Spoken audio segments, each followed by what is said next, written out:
Catus Maximus here. These are 3 books that I recommend for any do-it-yourself or that type of thing.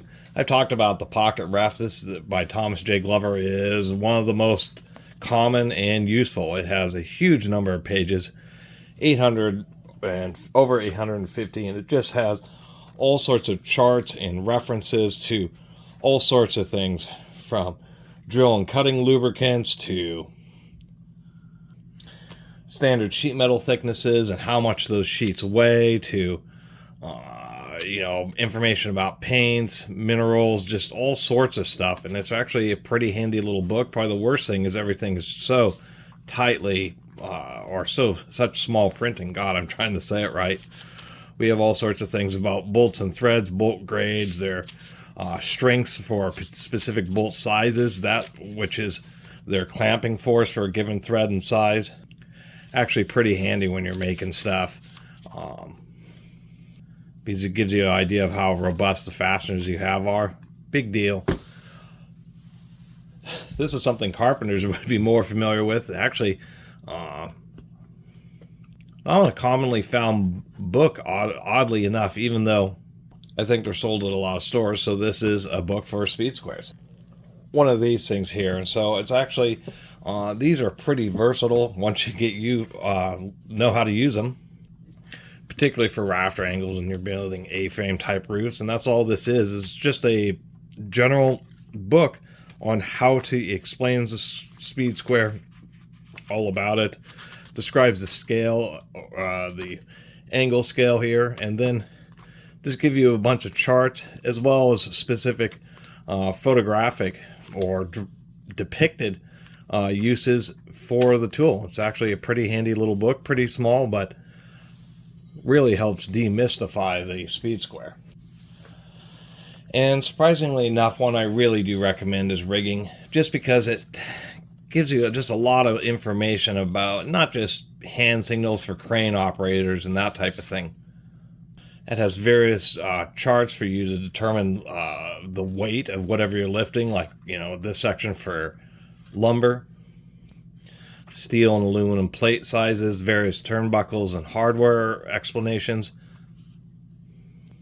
Lots of important stuff, like when you're using cables as a basket to wrap around something. It actually shows you and tells you whether the cable angle's at 60, 45, or 30 degrees.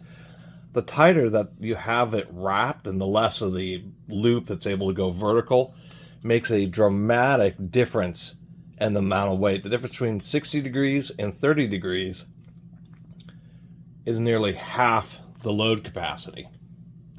Just because there's a leverage operation, so when you have it really tight like this, it's actually trying to pull it up straight, but since there's not enough space, it actually is acting as an additional lever trying to yank the eyelet of the cable apart. And those are actually important. A lot of load failures are actual simple things like this, where the cable and everything you have, you say, is more than easily able to take care of it, except for your cable is simply too short, you have it wrapped around too tight, and all of a sudden a cable that you think is overrated by 25%, you've now set it up to where it's underrated by 25%. And having stuff fall is not fun. How to set up slings, chain slings, web slings, all that kind of stuff. Cable classifications and strengths, etc.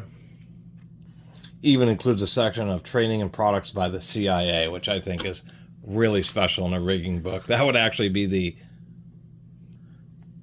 the Crane Institute of America. Things like center of gravity, and even came with both of these, which are just a quick reference rigger's capacity card. This is actually designed to be tri-folded and put into a wallet, and just includes some of the most important information, as well as a crane operators and boom signalman's guide, which is also designed to be folded up and put into a wallet. So anyway, I was actually pretty stoked to have picked up this rigging book. It does happen to be an old one, 25 years old. This is the first edition from the year 2000, which is kind of surprising that the Crane Institute of America actually took that long to actually come out with their first rigging book. But of all the utilitarian books that are out there, this one that actually come in handy. And I'll do a couple honorable mention, which is the worst case survival handbook and the standard one, worst case scenario survival handbook, and the travel edition. These are kind of hilarious. They actually contain real tips for just very oddball stuff, like how to win a sword fight or how to fend off a shark. Surprisingly enough, the tips are legitimate. They just have a very oddball selection of scenarios that you may run into. Notice they're bright yellow and red, but nonetheless, they could save you some hassle. Anyway, just wanted to do a tiny little video about some random books for the do-it-yourselfer that could really prove handy. Thanks for watching.